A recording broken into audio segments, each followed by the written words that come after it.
earlier this year, the Republican majority in the Kentucky House released their new district maps for the state house and for our 6 congressional seats.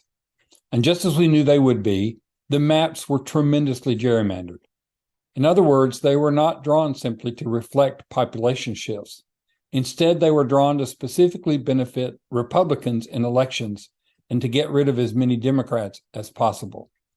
The congressional map got all the attention as the Repubs included Frankfort in the far western 1st District to benefit Jamie Comer, who has a house in Frankfort.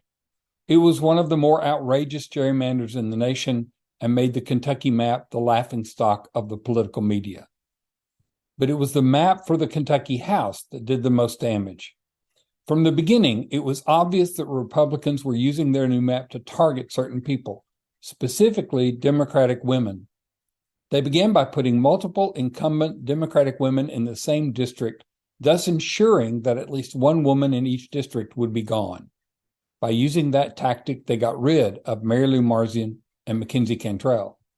Then they drew the new districts to harm more Democrats. They were so determined to get rid of Patty Minter, for example, that they drew the district line around her house on a corner in Bowling Green. They ripped apart Sherlyn Stevenson's district and gave her a whole new part of the state, meaning the voters in the district didn't know her even though she was an incumbent. And they went after Angie Hatton in Eastern Kentucky, another strong Democratic woman.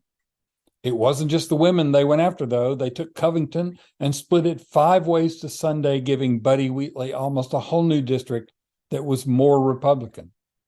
And it worked.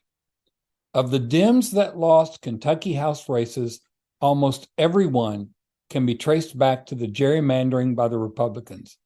In a bass-backwards distortion of the democratic process, they got to choose their voters instead of the voters choosing them. Except for one race. Sherlyn Stevenson overcame their plan to drive her out and won her district by 35 votes.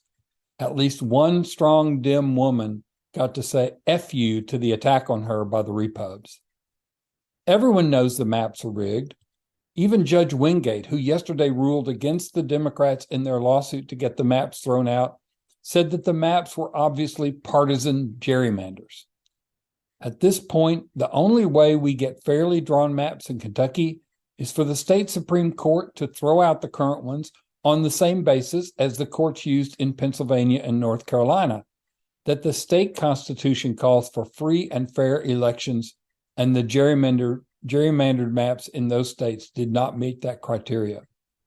Kentucky's constitution contains the same phrase, so it is possible our Supreme Court will apply the same logic and tell the Republicans to draw the maps again and this time do it right. In the meantime, though, Democrats across the state will have to contend with maps drawn by Republicans who are obviously scared to compete on a level playing field, especially if it means competing with strong Democratic women.